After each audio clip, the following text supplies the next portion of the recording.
నమస్తే, welcome to NHTV లైఫాలజీ కార్యక్రమానికి స్వాగతం. సాధారణంగా మన ఫ్యామిలీ మెంబర్స్ కావచ్చు, ఫ్రెండ్స్ కావచ్చు, మనతో క్లోజ్గా ఉంటేనే మన వెనుక మన గురించే చెడుగా చెప్తుంటారు. దీనికి రీజన్ ఏంటి? మరిన్ని విషయాలు తెలియాలంటే మన మధ్య డాక్టర్ హరీష్ దెన్నిటి గారు ఉన్నారు. వారిని అడిగి మరిన్ని విషయాలు తెలుసుకునే ప్రయత్నం చేద్దాం. నమస్తే డాక్టర్. నమస్తే అండి. Welcome to NHTV. Thank you. బాగున్నారా సార్? అంతా ఫైన్ అండి. ఇప్పుడు సార్, జనరల్గా మనం చూస్తే మన ఆప్తులనే మనం అనుకుంటాం, చాలా మన వెల్ విషర్స్గా మన వెంటే ఉంటారు, ప్రోత్సహించినట్టే ఉంటారు, కానీ మన వెనుక మన గురించి బ్యాడ్గా చెప్తుంటారు. దీన్ని మనం ఎలా అర్థం చేసుకోవచ్చు? సో ఇది చాలా పెద్ద ప్రాబ్లం, చాలా మంది ఫేస్ చేసే సమస్య. అంటే మనం ఇంత మంచిగా ఉంటున్నామని, అన్నీ చేస్తున్నానే, అయినా నా గురించి ఎందుకు వెనక మాట్లాడతారు అని చెప్పి చాలా మంది మానసిక ఇబ్బందులకి లోనవడానికి ఇది ఒక కారణం అవుతుంది.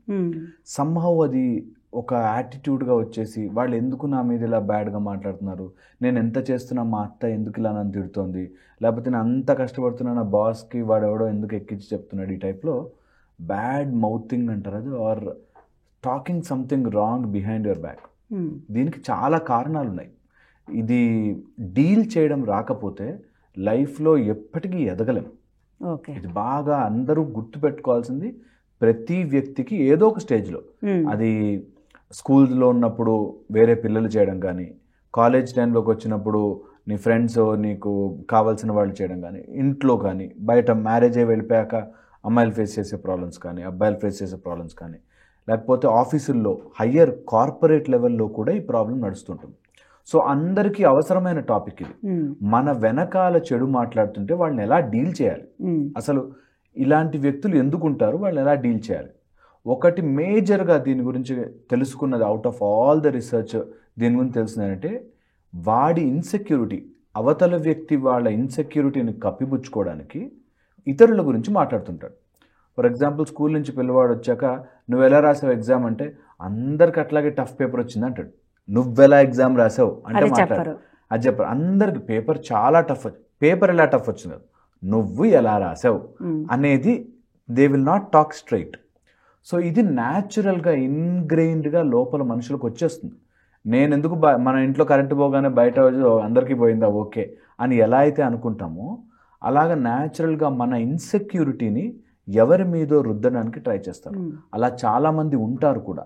వాళ్ళ మిస్టేక్స్ని కప్పిపుచ్చుకోవడం కోసం ఇతరుల మిస్టేక్స్ని వెతుకుతూ ఉంటారు.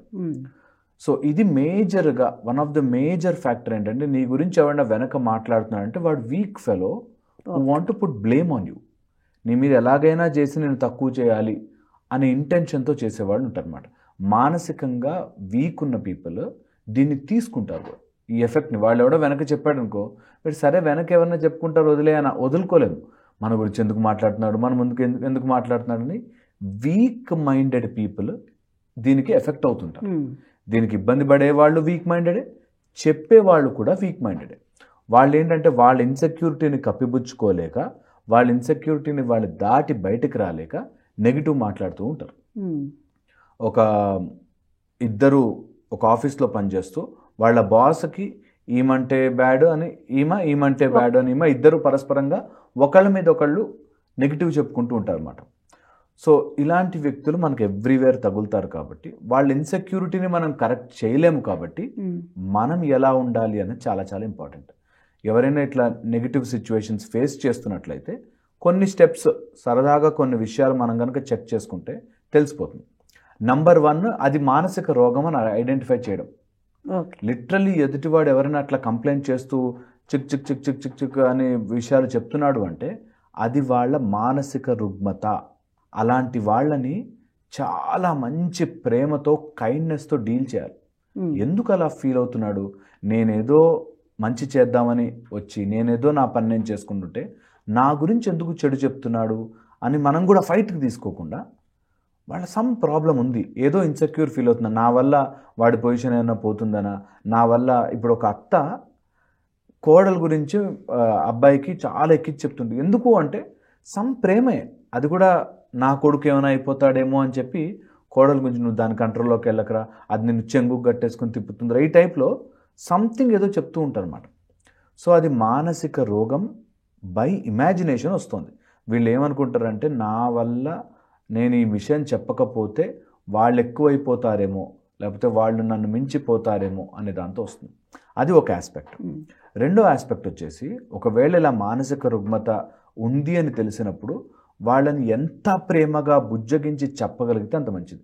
దట్ నువ్వు నాకు థ్రెట్ కాదు, నువ్వు ఇన్సెక్యూర్ ఫీల్ అవ్వాల్సిన పని లేదు, నిన్ను ఎఫెక్ట్ చేయడం నా పని కాదు, నా పని నేను చేసుకుంటున్నాను, నేను ఇలా ఉండాలనుకుంటున్నాను అని చెప్పడం. ఇది ఫస్ట్ ఆస్పెక్ట్ ఆఫ్ డీలింగ్. ఒకవేళ మనకు ఏమైనా తెలిస్తే ఫస్ట్ డీలింగ్ ఏంటంటే ప్రేమతో, కైండ్నెస్తో దాన్ని డీల్ చేయగలగడం.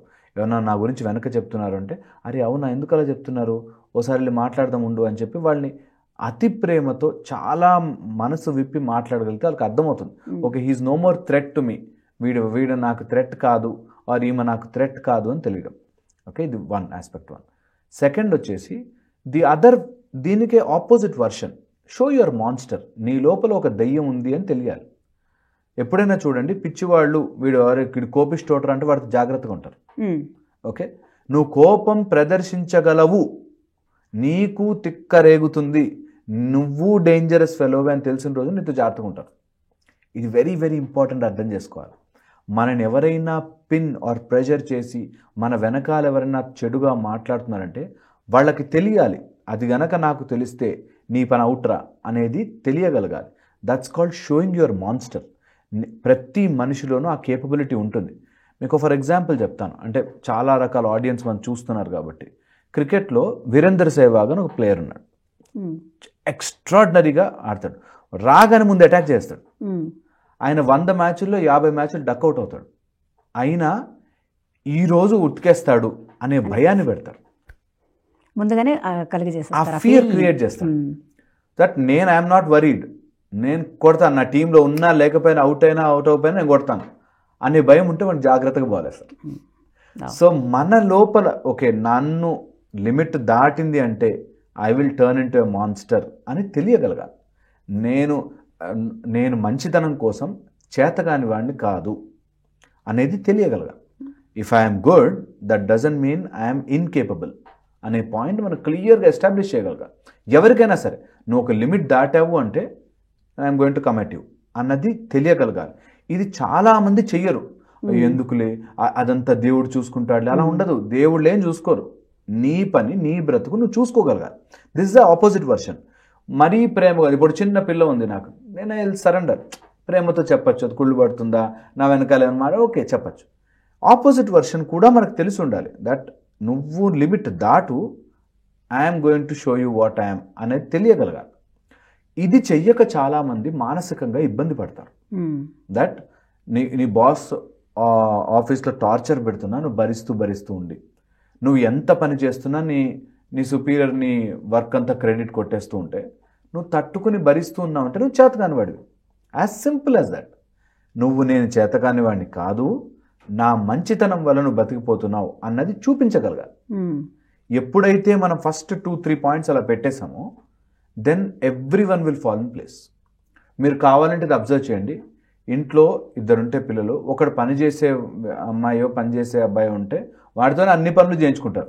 పని చెయ్యని వాడిని అసలు ఎప్పుడు పని చెప్పరా, వాడు చేయడరా వేస్ట్ అంటారు. సో ఇది రియాలిటీ ఆఫ్ ద వరల్డ్. నువ్వు చేస్తే చేయించుకుంటారు. అందుకని నీ లిమిట్ నువ్వు సెట్ చేసుకోగలగాలి. నీవు ఇలా చెయ్యగలను, నన్ను గనక నువ్వు పెస్టర్ చేస్తే, నన్ను పుష్ చేస్తే I can be very bad అని చూపించగలిగితే, రోజు బ్యాడ్ చూపించద్దు, రోజు గొడవ పడద్దు. ఒక్కసారి మనం అలా రూపం చూపించామంటే నెక్స్ట్ టైం నుంచి వాళ్ళే సెట్ అవుతారు. ఇది రియాలిటీ. చాలా మందికి తెలియని రియాలిటీ అంటే, ఒక్కసారి తిరగబడు, కుక్క మన వెనకాల పరిగెడుతుంది, నువ్వు పరిగెట్టినప్పుడే నువ్వు ఇటు తిరిగి ఇలా కరబట్టుకోదని పారిపోతున్నాడు. ఇదే ప్రతి వ్యక్తిలో ఉండే మానసిక రుగ్మత. దట్ వాళ్ళు పరిగెడుతూ ఉంటే పరిగెట్టిస్తూ ఉంటారు, నువ్వు ఒకసారి వెనక్కి తిరగగానే ఆగిపోతారు. సో అందుకని నా వెనకాల బ్యాడ్ మౌత్ చేస్తే, నా వెనకాల నువ్వు తప్పుడు వాగుడు వాగితే నేనేంటో చూపించగలను అనేది వెరీ ఇంపార్టెంట్ ఎస్టాబ్లిష్ కదా. ఇప్పుడు దీన్ని ఆనుకునే నెక్స్ట్ క్వశ్చన్ వస్తుంది, ఎలా చూపించాలి? నేను మాన్స్టర్గా లేకపోతే నేను చేయగలను ఎలా చూపించాలంటే, కేవలం your knowledge, only your skill, your knowledge. ఆ ఫీల్డ్లో, ఆ ఆఫీస్లో నువ్వు పనిచేస్తున్నప్పుడు నువ్వు వెళ్ళిపోతే నీకు రీప్లేస్మెంట్ రాదు అనే మైండ్ సెట్ కనుక నువ్వు తయారు చేయగలిగితే దెన్ ఆటోమేటిక్గా అందరు నీకు సపోర్ట్కి వచ్చేస్తారు. మనం చేసే పని ఎంత సూపర్గా ఉండాలంటే మనం చేసిన తర్వాత ఆ ప్లేస్ నుంచి మనం వెళ్ళిపోతే అది వాయిడ్ అయిపోవాలి. అది అసలు ఇంకెవరు ఫీల్ చేయలేదు. అంత పర్ఫెక్ట్గా ఉంటే ఆటోమేటిక్గా మన గురించి ఏమైనా చెడు వాగుతున్నా ఆయన గురించి ఎందుకు మాట్లాడుతూ ఉంటారు. ఇది నిన్ను నువ్వు డెవలప్ చేసుకున్నంత వరకు వాడట్లా అంటున్నాడు, వీడిలా అంటున్నాడు, నా గురించి చెడుగా చెప్పేశారు బాస్కి. బాసులకి కానీ ఆఫీసుల్లో కానీ నీ గురించి చెడుగా చెప్తే వా వా అనే టైం ఉండదు. నీ వల్ల ఉపయోగం ఉంటే నేను ఎంత నీచైనా సరే పెట్టుకుంటాను నేను ఆఫీస్లో. అది very very very very fundamental. So నీకు గనక టాలెంట్ లేకపోతే, నీకు గనక స్కిల్ లేకపోతే, నీకు గనక నాలెడ్జ్ లేకపోతే నువ్వు ఎక్కడికి వెళ్ళినా ఇట్లాంటి వాళ్ళు నీ వెనకాల తగులుతూ ఉంటారు. సో పర్సనల్ డెవలప్మెంట్ చాలా చాలా ముఖ్యం. నువ్వు ఎదగగలగాలి. నువ్వు గనక ఇర్రీప్లేసబుల్ అయితే ఆటోమేటిక్గా ఇవన్నీ తగ్గుతాయి. సో చాలా మటుకు ఫోకస్ అందరు ఏం చేస్తారంటే పక్కన వాళ్ళ మీద పెడతారు. నన్ను వాడు ఇట్లా అన్నాడు, నన్ను వీడు ఇట్లా అన్నాడు, నన్ను అట్లా అన్నాడు, నా వెనకాల అలా చెప్పాడు, ఆ ప్రాజెక్ట్ ఆల్మోస్ట్ నా దగ్గరకు వచ్చింది కానీ వాడు ఎవడో తీసుకెళ్ళిపోయాడు. నీకు చేత కాదు కాబట్టి తీసుకెళ్ళాడో నమ్మగలగాలి. ఫస్ట్ ఆ ధైర్యం నీకు ఉండాలి. నేను ఇంకా ఏదో పర్ఫెక్ట్ కాదురా అందుకే నన్ను తీసుకోలేదని ధైర్యం ఉండాలి. పాలిటిక్స్ చేసేసారండి, ఆఫీస్లో వాళ్ళు నా గురించి బ్యాడ్గా చెప్పేశారు, తప్పు, నీ చేతగానితనం. నువ్వు గనక పర్ఫెక్ట్గా ఉంటే ఈ ఆఫీస్ కాబట్టి ఇంకో ఆఫీస్లో తీసుకుంటారు, ఆటోమేటిక్గా తీసుకుంటారు. అది ఇంకా there is no replacement for it. So నీలో ఏం టాలెంట్ పెంచుకోగలవు అన్నది ఇంపార్టెంట్. ఆఫీస్లో పాలిటిక్స్ లేవా, చెడ్డవాళ్ళు ఉండరా, అవన్నీ లేదని చెప్పట్లే. వాళ్ళ గురించి బాధపడే టైం నీ డెవలప్మెంట్కి పెట్టుకో. Very very important. So show your monster. నాలో ఆ రాక్షసుడు బయటకు వచ్చాడంటే మీరందరూ అవుట్ అనే భయం ఎప్పటికప్పుడు పెట్టాలి. అట్ ద సేమ్ టైం అది రోజు గొడవలా చెడ్డవాడైపోమని కాదు, బట్ నువ్వు ఒక మూలకి పుష్ చేస్తే పిల్లి కూడా పులే బిహేవ్ చేస్తుంది, అలాంటిది you don't push me out అని తెలియాలి. అది తెలియాలి అంటే నీలో స్ట్రెంగ్త్ ఏంటో నీకు తెలియాలి. It's very very most important అనమాట. నీ స్ట్రెంగ్త్స్ ఏంటి, నీ వీక్నెస్లు ఏంటి, ఆ వీక్నెస్ని ఎలా ఇంప్రూవ్ చేసుకో. అంతకంటే లైఫ్లో ఏముంటుందండి, ఒక గోల్ ఉంటుంది, మనకొక టాస్క్ ఉంటుంది, ఆ టాస్క్ చేసుకుంటూ ముందుకెళ్ళడం, అంతకుమించి ఏమీ లేదు లైఫ్లో. ఏదైనా సరే, నా వైఫ్ నాతో సరిగ్గా బిహేవ్ చేయట్లేదు, హస్బెండ్ నాతో బిహేవ్ చేయట్లేదు, ఏం చేయొచ్చు, ఏమేం మారచ్చు, దీనికి ఏమేమి ఆల్టర్నేటివ్స్ ఉన్నాయి, ఎలా చేసుకోవచ్చు, అంతే కదా. చదువు సరిగ్గా రావట్లేదు, నేను ఏం చేస్తే చదువు వస్తుంది, మార్కెట్లో ఉన్న మెటీరియల్ అంతా ఏంటి, ఎంత టైం ఉంది, ఎంత టైంలో ఫినిష్ చేసుకోవచ్చు, దానికి వర్క్ చేయడం. అంతకుమించి లైఫ్లో ఏమీ లేదు. నీ వెనకాల ఎవరు మాట్లాడుకుంటున్నారు, పక్కన ఎవరు మాట్లాడుకుంటున్నారు, వీటితో సంబంధమే లేదు. వెల్, దీని తర్వాత ఇంకొక 1-2 పాయింట్స్ ఏంటంటే, ఒకవేళ ఎంత మనం అనుకున్నా కూడా కొంతమంది అలా అన్నెసరిగా మన గురించి చెప్పేవాళ్ళు ఉంటారన్నమాట. ఫస్ట్ అండ్ ఫార్మోస్ట్ ఇలాంటివి కనుక జరిగితే అథారిటీతో మాట్లాడగలగాలి. మీకంటూ ఆ యాక్సెస్ లేకపోతే యాక్సెస్ తెచ్చుకునైనా సరే వాళ్ళ పై స్థాయి వాళ్ళకి ఈ విషయం చెప్పగలగాలి. దట్ నా వర్కింగ్ ఎన్వైర్న్మెంట్ పాడు చేస్తున్నారు, నేనుండే పరిస్థితి పాడు చేస్తున్నారు. ఒకవేళ అత్త అలా చేస్తుందంటే హస్బెండ్కి చెప్పగలగాలి. చెప్పడము కంప్లైంట్ కాదు, చెప్పగలగాలి. This is the way I am being suffered, or నేను ఇలా, this is the way I am being pushed, pressure చేస్తున్నారు, కార్నర్ చేస్తున్నారు అని చెప్పగలగాలి. ఇది చెప్పడం రాక చాలామంది వాడు ఇట్లా చేశాను కంప్లైంట్లా అవుతుంది. కంప్లైంట్ 2-3 సార్లు అవ్వగానే ఎప్పుడు చూడు కంప్లైంట్ చేస్తుంటారు వీళ్ళు అని అనిపిస్తుంది. సో మాట్లాడే తీరు సరిగ్గా రావాలి. వెన్ అథారిటీకి వెళ్ళినప్పుడు ఇది వల్ల నేను డిస్టర్బ్ అవుతున్నాను, వాళ్ళు అలా బిహేవ్ చేస్తున్నారు, వాళ్ళు తప్పో చెడో నాకు తెలియదు, but this I'm not liking అన్న విషయం నువ్వు అథారిటీతో చెప్పగలగాలి. Very important. 4th వచ్చేసి వాళ్ళనే encounter, look in to the rice and talk. చాలా మటుకు దొంగలు కానీ ఈ వెనకాల మాట్లాడేవాళ్ళు కానీ బయటకు అరిస్తే తట్టుకోలేరు. ఇది చాలా ఇంపార్టెంట్ రూల్. ఎప్పుడైనా ఎవరైనా ఈ చిన్నపిల్లల్ని బ్యాడ్ టచ్ చేసేవాళ్ళు ఉంటే వాళ్ళు గట్టిగా అరవమంటారు. అరిస్తే దొంగ పారిపోతాడు, వాడికి ఇన్హెరెంట్గా లోపంచి ఒక భయం వచ్చేస్తుంది. సో అందుకని బ్యాడ్ టచ్ చేస్తున్న వాళ్ళు ఎవరైనా అరవాలి గట్టిగా ఫస్ట్. అలాగే బ్యాడ్ మౌతింగ్ చేస్తున్న వాళ్ళ గురించి కూడా అరవగలగాలి. వాళ్ళ కళ్ళలోకి చూసి వాళ్ళకి చెప్పగలగాలి that you are crossing your limits అని. చెప్పనన్ని రోజులు నువ్వు సఫర్ అవుతావు. 2 రకాల మనుషులు ఉంటారు, మంచోళ్ళు, పాపం మంచోడు. వీళ్ళు ఏంటంటే నేను మంచివాడినండి అని చూపించుకునే మంచి, అది ఎప్పటికీ పనికిరాదు. నువ్వు ఓవర్ యాక్షన్ చేస్తూ మంచివాడు అవ్వాల్సిన పని లేదు. మంచివాడిగా ఉండాలి. నిజంగా ఎవరైనా నిన్ను ప్రెషర్ చేయడం, మన దేవుళ్ళ దగ్గర కూడా బాణాలు, ఆయుధాలు ఉంటాయి. కొడతానని కాదు, ఎప్పుడు యాక్షన్లో ఉండదు. But if you threaten I'm ready అన్నది రియాలిటీ. అది ఎప్పటికప్పుడు మన దేవుళ్ళ దగ్గర కూడా ఆయుధాలు ఎందుకుంటాయంటే మంచికి ఎంత మంచో చెడుకు అంత చెడు. అది వెరీ వెరీ ఇంపార్టెంట్, అది తెలుసుకోవాలి. నెక్స్ట్ వచ్చేసి ఒకవేళ ఇదంతా జరుగుతున్నప్పుడు మనం ఎవరిని ఇబ్బంది పెడుతూ ఆర్ మానసికంగా మనం ఎఫెక్ట్ అవుతుంటే నువ్వు ఓన్లీ వీక్ మైండ్ ఉంటేనే ఎఫెక్ట్ అవ్వగలవు.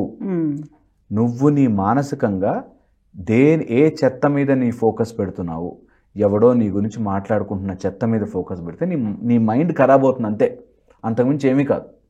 సో అన్నెసెసరీ మైండ్లో స్ట్రెస్ కానీ ప్రెషర్ కానీ వాడు ఇలా అనేసాడు అని తీసుకోదు. ఎందుకంటే దేవుళ్ళకి సైతం తప్పలేదు, వెనకాల మాట్లాడుకునే వాళ్ళు శ్రీరామచంద్రుడికే తప్పలేదు.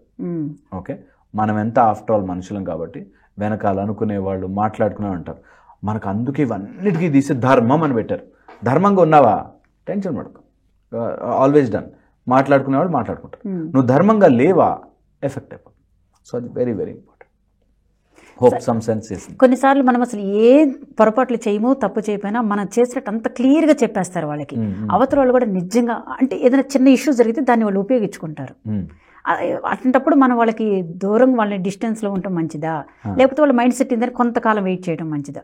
సో ఇదేమవుతుందంటే మనకి వాళ్ళు ఒక పెద్ద స్టోరీ అల్లేసేసి వాళ్ళు మన గురించి మొత్తం చెప్పేసేసి ఈ చెప్పినప్పుడు మనం లేని చోట్లను ఎక్కడో ఒక చిన్న పాయింట్ పట్టుకుని అది కారణంగా చూపిస్తారు, ప్రూఫ్.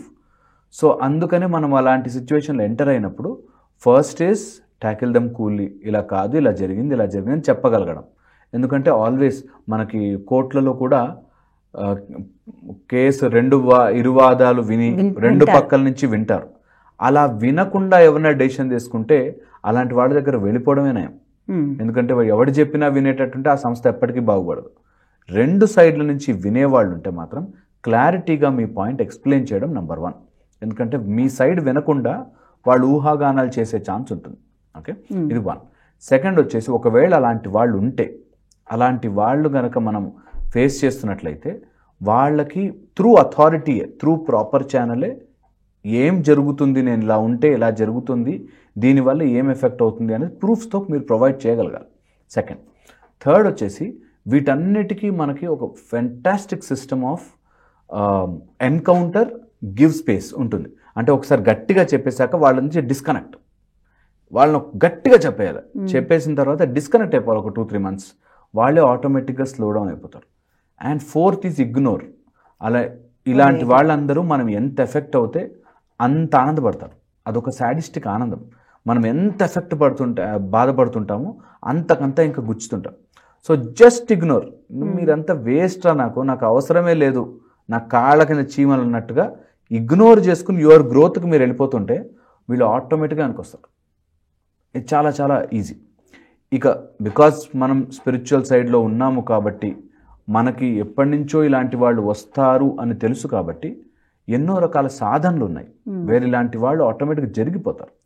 అందులో మనకి స్థానబలం అని స్థానబల్ టెక్నిక్స్ నేర్పిస్తారు. స్థానబల్తో పాటు కొన్ని చోట్ల ఇలాంటి ఈగోయిస్టిక్ పీపుల్, లేకపోతే వాళ్ళ మైండ్ సెట్ వల్ల వాళ్ళ మైండ్ బాలేక వాళ్ళు ఇతరుల మీద రుద్దే వాటిని కంట్రోల్ చేయడానికే మనకి హనుమంతులు కానీ లేకపోతే ఆంజనేయ స్వామి రిలేటెడ్ ఎనీథింగ్ ఒక్కటేదైనా తీసుకుని ఆ సాధన ప్రక్రియ చేయండి. ఇలాంటి వాళ్ళు ఇలా జరుగుతారు పక్కకి. అసలు దే కెనాట్ ఎఫెక్టివ్. మనకి లైట్కి పురుగులు వచ్చి కాలిపోయినట్టుగా మనం ఇలా వెలుగుతూ ఉంటే చిన్న పురుగులు ఎలా అయితే మంటలో పడి కాలిపోతాయో ఆ టైప్లో వీళ్ళు జరిగిపోతారు అసలు పక్కకి. సో ఎవరికైనా ఇట్లాంటి ప్రాబ్లమ్స్ ఉంటే ఆంజనేయ స్వామి, లేకపోతే అయ్యప్ప, లేకపోతే మనకి సుబ్రహ్మణ్య స్వామి, ఇలాంటి సాధనలు చేయడం చాలా చాలా ఉపయోగపడుతుంది. సో ఇలాంటి నెగిటివ్ పీపుల్ సమ్హౌ వాళ్ళ లైఫ్లోకి వస్తారు, సమ్ ఫార్మాట్లో వస్తారు. ఇంకా ఆఫీసుల్లో వాటిలైతే సరే అక్కడ మర్చిపోయి మాట్లాడేసి బయటకు రావచ్చు. ఇంట్లో ఉంటారు కొంతమంది. అలా ఇంట్లో ఉన్న వాళ్ళని కూడా మనం ఈ సాధనల ద్వారా ఎఫెక్ట్ చేసుకోవచ్చు, చేంజ్ చేసుకోవచ్చు. వెరీ యూస్ఫుల్ అవుతుంది. అండ్ ఎక్కనివ్వద్దు. ఎప్పుడైతే మన లోపలికి ఎక్కాడో వాడు పెరిగిపోయాడు. మన లోపల ఎక్కనివ్వకుండా మనం కనుక మేనేజ్ చేసుకోగలిగితే దెన్ ప్రాబ్లమ్ ఈజ్ దేర్. నీ మైండ్ సొల్యూషన్ ఆలోచిస్తుంది. ఒకవేళ వాళ్ళు మైండ్లోకి వచ్చేసారంటే ఆర్ వాళ్ళు ఎంతసేపు ఇలా చేస్తాడు అలా చేస్తాడు, ఇప్పుడు ఈరోజు ఏమవుతుంది అనే ఒక టెన్షన్లో మనం ఉన్నామంటే that power has engulfed you, తినేసింది నేను. అందుకని వాళ్ళని మైండ్లోకి ఎఫెక్ట్ కానివ్వకూడదు. వాళ్ళు ఎలాంటి స్టోరీ అయినా చెప్పనివ్వండి, ఆ స్టోరీ అక్కడ దాకే ఉంటుంది. నీ మైండ్లోకి ఎక్కిందా ఆ స్టోరీ పెద్దదవుతుంది, దానికి అది భూతంలాగా మిమ్మల్ని తినేసే ఛాన్స్ ఉంటుంది, పవర్ పెరిగిపోతుంది. సో ఎప్పుడు ఆ పవర్ ఇతరులకు ఇవ్వకూడదు. ఎంత నువ్వన్నా మాట్లాడు, నన్ను ఎఫెక్ట్ చేయలేదు, బికాస్ నాకు ఆ కేపబిలిటీ ఉంది. ఈ ఉద్యోగంలో నువ్వు పడి ఉంటావు కాబట్టే నేను పెస్టర్ చేయగలరు. నువ్వు ఈ ఉద్యోగం కాకపోతే ఇంకో ఉద్యోగం, ఇక్కడ కాకపోతే ఇంకో చోట, ఈ మొగుడు కాకపోతే ఇంకో మొగుడు అనే థ్రెట్ కూడా చేయగలిగితే అప్పుడు ఆటోమేటిక్గా తప్పుడు పనులు చేయకుండా ఉంటారు. అలానే నేను అన్ని ఉద్యోగాలు మానేయండి, డైవర్స్లు ఇచ్చేయండి అని చెప్పట్లేదు. బట్ యూ షుడ్ షో, అలాంటి వాళ్ళకుంటే కేపబిలిటీ ఉంది, నాకు నేను టాలెంటెడ్ ఎనఫ్, నాకు నాలెడ్జ్, నాకు స్కిల్ అన్నీ ఉన్నాయి, ఇక్కడ కాకపోతే ఇంకో చోట, but you cannot enter my space, నా మైండ్లోకి ఆ స్పేస్ని నువ్వు తినలేవు అని కనుక స్ట్రాంగ్గా చూపించగలిగితే ఐ థింక్ ఇది చాలా చాలా బాగా తగ్గుతుంది. ఇలాంటి వాళ్ళని ఫేస్ చేసినప్పుడే మనము పరిపక్వత చెందుతాం. యాక్చువల్లీ అరే ఇంత చిల్లరగా ఆలోచిస్తారా మనుషులు, ఇంత చీప్గా ఉంటారా, పాపం వాడి పరిస్థితి ఏంటి అనే ఒక ఎంపతితో డీల్ చేయాలి. వాళ్ళ సిచ్యువేషన్ నిన్ను కిందకి లాగి, ఒకళ్ళని కిందకి లాగి ఆనందపడుతున్నానంటే ఎంత మానసిక రుగ్మత. వాళ్ళ ఇంట్లో వాళ్ళని చూస్తే జాలేస్తుంది నాకు. అలాంటి వాళ్ళు ఇంట్లో ఎంత సఫర్ చేస్తారంటే పిల్లలు, వైఫ్, వాళ్ళ రిలేటివ్స్ అందరూ సఫర్ అయిపోతుంటారు. సో అలాంటి వాళ్ళని డీల్ చేయడానికి గట్టిగా డీల్ చేయాలి, స్ట్రాంగ్గా ఉండాలి, మైండ్లోకి ఎక్కనివ్వద్దు, ఇగ్నోర్ చేస్తూనే వాళ్ళని డీల్ చేయాలి. That's the best policy we can do, that's the best thing. ఒక్కసారి ట్రై చేసి చూడాలి. ఒకసారి అది వచ్చాక మీకు తెలియకుండానే యూ విల్ గ్రో అట్, నేను ఇట్లాంటి ప్రాబ్లమ్స్ ఈజీగా సాల్వ్ చేసుకోగలని తెలుస్తుంది. అది తెలియనంత వరకు భయంగా బిక్కుమంటూ ఉంటాం. ఒక్కసారి నేను చెప్పినట్టుగా సేమ్ సీన్ గుర్తుపెట్టుకోండి. ఎవరన్నా ఊరికే టార్చర్ పెడుతున్నారు, మన గురించి వెనక చెప్తున్నారంటే సేమ్ కుక్క నువ్వు పరిగెడుతున్నావు, నీ వెనకాల పరిగెడుతుంది, నువ్వు వెనక్కి తిరిగి అని చెప్పి ఇలా కర్ర తీసా పారిపోతుంది. That is the power. If you can implement, ఈజీగా ఇలాంటివన్నీ జరిగిపోయి. చెడు మాట్లాడేవాళ్ళు వెనక మాట్లాడుకున్నా నీ ముందుకు వచ్చి మాట్లాడలేంటే ఆల్రెడీ నీకు స్ట్రెంగ్త్ ఉంది, ఆల్రెడీ నీ ముందుకు వచ్చి చెప్పలేకపోతున్నారు. అందుకే వెనక నుంచి వచ్చేవాళ్ళు ఆల్రెడీ ఓడిపోయినట్టే. సో ఆ ధైర్యంతో ముందుకెళ్ళాలి. This is the best thing you can do. ఇది పాసిబిలీ 1-2 సార్లు మీకు సిచ్యువేషన్ వచ్చినప్పుడు నేను చెప్పింది ఫేస్ చేయగలిగితే, నేను చెప్పింది ఇంప్లిమెంట్ చేయగలిగితే, that take it head on, ముందుకెళ్ళి వెనక దాచిపెట్టుకుని చేసేది ఏం లేదు. With proofs. మళ్ళీ నువ్వు అరిచేశాక, మాట్లాడేశాక నీకు ప్రూఫ్ లేదు, వాళ్ళు ఏమన్నారు, ఊహాగానాలతో చేయకూడదు ఈ గొడవ. నీ దగ్గర ప్రూఫ్ పెట్టుకుని అప్పుడు చేయాలి. ప్రూఫ్ చేసినప్పుడు, ప్రూఫ్తో గొడవ పడ్డప్పుడు అమ్మో వీడితో దొరికానంటే డేంజరస్ అని తెలియాలి. ప్రూఫ్ లేకుండా అయిందనుకోండి, 1-2 సార్లు మీ గొడవకు వాల్యూ ఇస్తారు, తర్వాత ఊరికి గొడవ పెడుతున్నారా అని ఇగ్నోర్ చేసే ఛాన్స్ కూడా ఉంటుంది. సో అందుకని ప్రూఫ్ దగ్గర పెట్టుకుని వాళ్ళని ఎక్కడ కాలు దగ్గర ఎక్కడ తొక్కాలో అక్కడ తొక్కి కంట్రోల్లో పెట్టాలి. ఇది చాలా చాలా ఇంపార్టెంట్. హోప్ ఇది జనాలు ఒక్కసారైనా ఆలోచిస్తారేమో అని చెప్పి అనుకుంటున్నాను. కానీ ఫ్యామిలీలో ఏదైనా ఇష్యూస్ వచ్చినా అంతగా అందరికీ తెలియదు సార్, ఫ్యామిలీ రిలేటివ్స్ మధ్య ఉంటుంది. కానీ బట్ ఆఫీసులో ఏదైనా జరిగితే కొలీగ్స్ మధ్య అది అందరూ ఎదుర్కోలేరు, కొంచెం షైగా అట్లాగా ఫీల్ అయిపోతారు. కొన్నిసార్లు రిలేషన్స్ కూడా బ్రేక్ అయిపోతాయి. అప్పుడు ఎవరైతే ఒక పర్సన్ చెప్పారని మనకు తెలుస్తుంది, వాళ్ళ దగ్గరికి వెళ్ళి డైరెక్ట్గా మనం అడగటం బెటరా, అసలు వాడి మైండ్ సెట్ ఇంతే చిల్లరగాడని మనం వదిలేసుకోవడం బెటరా? ఇది ఎలా ఉంటుందంటే అండి, మన గ్రోత్ లేనప్పుడు, ఇప్పుడు ఒక ఆఫీస్లో ఒకడు ఎవడో మేము టార్చర్ పెడుతున్నా అంటే నువ్వు ఎందుకు వెళ్ళి మాట్లాడలేకపోతున్నావు, నాకు ఆ ఉద్యోగం తప్ప ఇంకో దిక్కు లేదు, అక్కడ నేను పోయిందంటే నా బతికేమైపోతుంది అనే వీక్ మైండ్ ఉన్న వాళ్ళకి ఇది అవుతుంది. ఏమి కాదు, అసలు ఏమి కాదు, ఆఫీసులో ఎవడు వదులుకోడు, నాకు నా పొజిషన్ ఇంపార్టెంట్, నా పీస్ ఆఫ్ మైండ్ ఇంపార్టెంట్. నేను ఒక ఉద్యోగం చేసి డబ్బులు సంపాదించేది ఎందుకు, ఇల్లు కట్టుకుని ఒక కంఫర్టబుల్గా ఉండడానికి. ఆ కంఫర్టబుల్గా నువ్వు ఇప్పుడు లేకపోతే ఎంత సంపాదించే లాభం? అందుకని ఎవరైనా అట్లా టార్చర్ పెడుతున్నా, అట్లా చేస్తున్నా, ఫస్ట్ అర్థం చేసుకోవాల్సింది నా కంఫర్ట్ కోసమే ఇన్ని చేస్తున్నా. నేను ఉద్యోగం చేసిన, ఇల్లు కట్టుకున్నా, కారు కట్టుకున్నా, సోఫాలు కొనుక్కున్నా, ఏం చేసుకున్నా నా పీస్ ఆఫ్ మైండ్ కోసం, ప్రశాంతత కోసమే, హాయిగా ఉండడం కోసమే. ఆ హాయి లేని చోట నేను ఏం చేసేం లాభం? ఎవరు సకం అవుతారు, ఎవరు దానికి ఎఫెక్ట్ అయిపోతారంటే, ఇది తప్ప నాకు ఇంకో ఛాన్స్ లేదేమో, అమ్మో బాస్ నన్ను తిట్టేస్తాడేమో, అమ్మోనే. ఎందుకంటే నీలో స్ట్రెంగ్త్ లేదు, అది రియలైజ్ కాగలగాలి. నేను ఎందుకు భయపడుతున్నా, అసలు నేను తప్పు చేయనప్పుడు నేను ఎందుకు స్ట్రాంగ్గా లేను, నేను అది గొడవలా పెట్టుకోకుండా నేను దీన్ని ఎలా సాల్వ్ చేయగలను అని గనక ఆలోచన వచ్చిందంటే చాలా డోర్లు ఓపెన్ అవుతాయి. చాలామంది నేను తట్టుకోనండి, గొడవ పడేస్తాను. గొడవ పడే పాయింట్ లేదు. గొడవ పడ్డావంటే నీ గొడవ కనిపిస్తుంది, నువ్వు అరిచిందే కనిపిస్తుంది. వాళ్ళు ఏం చేశారు అన్నది ఎవరు ఆలోచించరు. ఎట్లా అరుస్తున్నావు చూడు, అట్లా అరుస్తావా, నువ్వు ఆఫీస్లో అలా బిహేవ్ చేస్తావా అని వస్తుంది. అందుకనే when you deal with such people, నువ్వు స్ట్రాంగ్గా నీ కేపబిలిటీస్తో డీల్ చేయాలి. వాళ్ళని ఇగ్నోర్ చేస్తూనే వాళ్ళు ఎందుకు ఇలాంటి పని చేస్తున్నారో అని తెలుసుకోగలగాలి. వాళ్ళు బాగా మనకు కనెక్ట్ అయిన పర్సన్స్ అయితే, బాగా కనెక్ట్ అయిన పర్సన్ కష్టమే, వాళ్ళతో డీల్ చేయడం కష్టం. అందులో ఫ్యామిలీ పర్సన్స్ అనుకోండి, ఫ్యామిలీ పర్సన్తో డీల్ చేయడం కష్టమే, కానీ డీల్ చేయగలగాలి, డీల్ చెయ్యగలగాలి. ఎందుకంటే మనం ఇంట్లో ఒక పిల్లవాడు ఎవరన్నా ఉండి వాడిని చాలా గారాభంగా ప్రేమిస్తున్నాం, కానీ జ్వరం వచ్చిన రోజున మందులు వేసుకోవాలంటే 2 దెబ్బలు వేసైనా మందు తాగిపిస్తాం. ప్రేమే, వాళ్ళు కనెక్ట్ అయిన పర్సనే. ఎట్ ద సేమ్ టైం నువ్వు స్ట్రాంగ్ ఉండాల్సిన చోట స్ట్రాంగ్ ఉండాలి, అప్పుడే ఆ రిలేషన్ నిలబడుతుంది. ఇది మనం ఎవరు చెప్పలేని నిజం. దట్ కొన్ని చోట్ల ఒక తండ్రి పిల్లవాడు చదువుకోవట్లేదు 2 దెబ్బలు వేస్తాడు, ఓర్ తిడతాడు. ఎందుకురా అంటే అది మన మంచి కోసమే అన్నది ఎంత రియాలిటీయో, అలా మనకి కనెక్ట్ అయిన వాళ్ళు మన గురించి చెడుగా మాట్లాడుతూ, మన గురించి బ్యాడ్ చేస్తూ, మనం ఏం చేసినా వాళ్ళు మనని నీచంగా చూపిస్తూ ఉంటే వాళ్ళని ఫేస్ చేయగలగాలి, వాళ్ళకి చెప్పే తీరులో చెప్పాలి. ఇది శృతి మించితే ఏం జరుగుతుందో అనే థ్రెట్ వాళ్ళకు ఉండాలి, అప్పుడే అన్నీ సెట్ అవుతాయి. వాళ్ళకు ఉండాలంటే మన బిహేవియర్ ద్వారా వాళ్ళకి అర్థమయ్యేలా చేయాలి. మన బిహేవియర్ ఎలా ఉండాలంటే మళ్ళీ మనం వాళ్ళలాగే గొడవలు పెట్టుకుని వాళ్ళలాగే సతాయించి కాకుండా సంథింగ్ స్ట్రాంగర్. నీ ఫుడ్ డౌన్ ఎలా చేయాలంటే చాలా స్ట్రాంగ్గా, అమ్మో ఇది చాలా డేంజర్ అవుతుంది, నేను ఇలా ఉంటే ఇలా అవుతుంది అని తెలియగలగాలి. అందులో గిల్ట్ ఫీల్ అవ్వకూడదు, తప్పు కాదు. మనము ఎలా ఉన్నాము అన్న విషయము, మనం ఎలా డీల్ చేయగలం అన్న విషయం వాళ్ళకి తెలియగలగాలి, అంతే.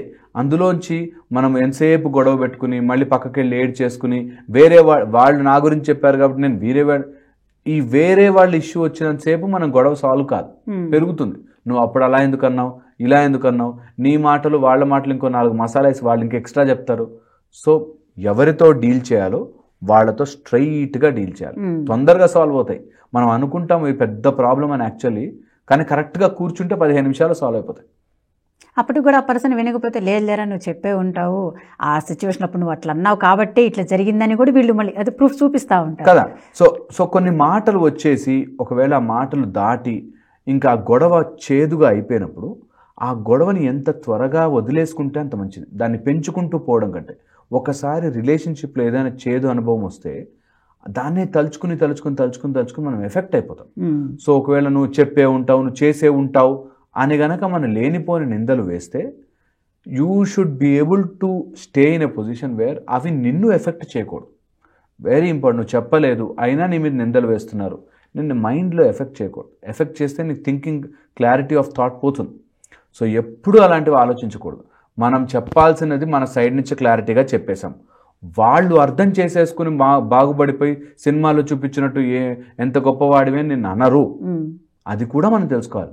ఎందుకంటే నీకు ఆలోచించే కెపాసిటీ ఎంత ఉందో వాళ్ళ సైడ్ నుంచి వాళ్ళు దేన్ని నమ్మాలో కెపాసిటీ వాళ్ళకు ఉంది. అది వాళ్ళ రైట్, వాళ్ళు ఎంతైనా అనుకోని మన సైడ్ నుంచి చెప్పాల్సిన పాయింట్ చెప్పేసి ఇంకక్కడి నుంచి స్పేస్ స్టార్ట్ అవ్వాలి. ఆ విషయంలో వాళ్ళు బాధపడ్డారు, సమ్ మిస్కమ్యూనికేషన్ అయ్యింది. ఆ కమ్యూనికేషన్ ఎక్కడ మిస్కమ్యూనికేట్ అయిందో చెప్పేశాము. మన ఈగో లేకుండా, మన తప్పుని దాచిపెట్టుకునే కవరింగ్ లేకుండా నిజంగా మన సైడ్ నుంచి కొంతమంది తప్పు ఉండి దాన్ని కవర్ చేయడానికి అప్పుడు నేను ఇట్లా అనుకున్నా, అప్పుడు ఇలా అనుకున్నా, తప్పు మన సైడ్ ఉండి వాళ్ళని ఏదో కవర్ చేయాలనుకుంటే రాంగ్. తప్పు ఉంటే ఒప్పుకొని సారీ చెప్పే ధైర్యం ఉండాలి. అట్ ద సేమ్ టైం తప్పు లేనప్పుడు పాయింట్ చెప్పేశాక మన మైండ్లో దాన్ని డిస్కనెక్ట్ చేసే కెపాసిటీ కూడా ఉండాలి. ఇది వెరీ ఇంపార్టెంట్. ఇది కొంచెం ప్రాక్టీస్తో ఆ సిచ్యువేషన్ని బట్టి వస్తుంది. అండ్ మా దగ్గరకు వచ్చేవాళ్ళు ఇలా మనస్పర్ధలతో వచ్చేవాళ్ళు, వైఫ్ అండ్ హస్బెండ్ వచ్చేవాళ్ళు, వాళ్ళు సేమ్ ఇదే పాయింట్కి వస్తారు. యాక్చువల్లీ ఇద్దరిది తప్పు ఉంటుంది, ఇద్దరు ఒప్పుకోరు. ప్రాబ్లం అంతా అక్కడ వస్తుంది, తప్పు ఇద్దరిది ఉంది. వాళ్ళు ఏదో ఒక మాట అన్నారు కానీ స్టార్టింగ్ ఎవరు చేశారు, ఫస్ట్ ఎవరు స్టార్ట్ చేశారు రా అని వస్తుంది. ఎవరు స్టార్ట్ చేశారు ఎండ్ చేశారు కాదు. ఎప్పుడైనా సమస్యను పట్టుకుని వేలాడితే వేస్ట్, దాన్ని దాటి ముందుకెళ్తేనే లైఫ్. సో పట్టుకుని వేలాడకుండా ఎంత త్వరగా మనం ఫినిష్ చేసుకుని ముందుకెళ్తాం. For all said and done నీ ప్రశాంతతే అన్నిటికంటే ముఖ్యము. అన్నిటికంటే నీ మైండ్ నీ కంట్రోల్లో ఉండడం చాలా చాలా ముఖ్యము. ఇది తెలుసుకోగలిగితే క్విక్గా మనం దాని నుంచి బయటపడతాం. కొన్ని చేదు అనుభవాలు వస్తాయి, కొంత ఎంత ఎక్స్ప్లెయిన్ చేసినా కొంత సరిపోదు, కొంత ఎంత ఎక్స్ప్లెయిన్ చేసినా వాళ్ళు నమ్మే సిచ్యువేషన్లో ఉండరు. కానీ అన్నిటికంటే గొప్ప హీలర్ టైం. సమయానుకూలంగా అన్నీ మారతాయి. ఆ టైంలోనే గుచ్చి ఆ చిన్న పుండుని కాస్త పెద్దది చేసుకోకుండా దాన్ని ఓకే వాళ్ళు అలా అనుకుంటున్నారా అనుకొని, బట్ యువర్ బిహేవియర్ మీరు నార్మల్గా ఉంటే, లేదు అలా జరుగుండకపోవచ్చు, బై మిస్టేక్ అలా జరిగిందేమో అనే మార్పు ఖచ్చితంగా మనుషుల్లో వస్తుంది. మన ప్రయత్న లోపం ఉండకూడదు. అది very important. Thank you so much sir. చెడు ప్రయాణించినంత వేగంగా మంచి ప్రయాణించదు. సో ఇటువంటి పర్సన్స్కి మనం ఎంత దూరంగా ఉంటే అంత మంచిది. ఇది ఈనాటి లైఫాలజీ కార్యక్రమం. మరో ప్రోగ్రాంలో మళ్ళీ కలుద్దాం. నమస్కారం. ఈ వీడియో మీకు నచ్చినట్టయితే లైక్ చేయండి, 10 మందికి షేర్ చేయండి. అలాగే కామెంట్ల రూపంలో మీ అభిప్రాయాలను మాతో పంచుకోండి. Nationalist hub group of channels ను సబ్స్క్రైబ్ చేసుకుని తెలుగునాట జాతీయవాద జర్నలిజాన్ని ప్రోత్సహించండి. ఈ వీడియో కింద ఉన్న బెల్ ఐకాన్ పై క్లిక్ చేయడం మర్చిపోవద్దు.